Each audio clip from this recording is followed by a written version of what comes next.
மாம்பழம் கேசரி பண்ணுறதுக்கு மாம்பழம் எடுத்து வச்சுக்கோங்க. பதனப்பள்ளி, ரவா 100 கிராம், சர்க்கரை 150, பாதாம் ஒரு 8 பீஸு, முந்திரி ஒரு 5 பீஸு, திராட்சை ஒரு 12 பீஸு, நெய், கேசரி கலர், ஏலக்காய். மாம்பழத்தை வெட்டிக்கலாம். பாதி தான் போட போகிறேன். மாம்பழத்தை வெட்டிக்கலாம். பாதாம் வெட்டி வச்சுருக்கேன், மாம்பழத்தை வெட்டி வச்சுருக்கேன். நம்ம செய்துக்க ஆரம்பிச்சிடலாம். இந்த கப்பால் 1 கப்பு ரவா இருக்குன்னா 3 கப்பு ரவா தண்ணி எடுத்துக்கணும். நம்ம செய்ய ஆரம்பிச்சிடலாம்.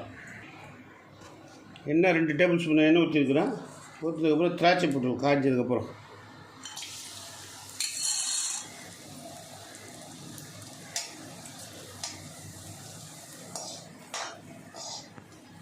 பொரிஞ்சு தண்ணி ஊற்றிக்கலாம்.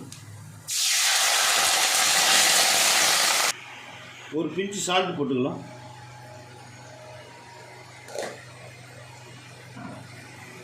தண்ணி கொதிக்குது, கலரை போட்டுக்கலாம். கேசரி கலர்.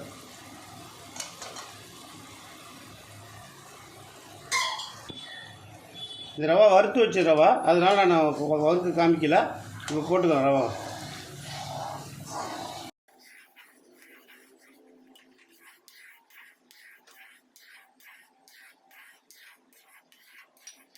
ஒரு நிமிஷம் மூடி வச்சுட்டு டக்குன்னு ரெடி ஆகிடும். ஒரு நிமிஷம். ஏலக்காய் பொடி போட்டுக்கிறோம்.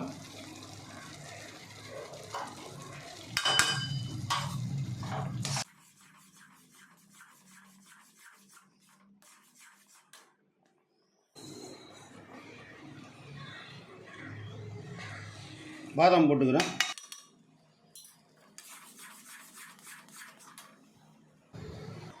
இதுக்கப்புறம் சர்க்கரை போட்டு வேண்டியதுதான்.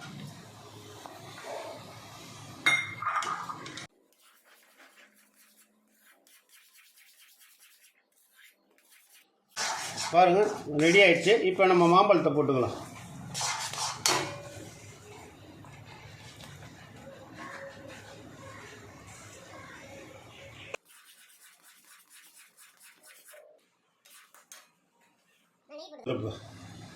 உங்களுக்கு எவ்வளோ தேவை நெய் போட்டுக்கலாம்.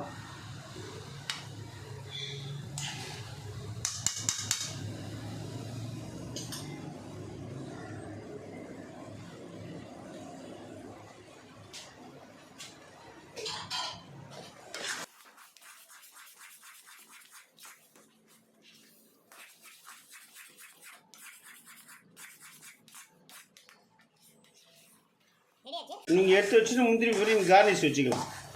அடுப்பு ஆஃப் பண்ணிடுறேன்.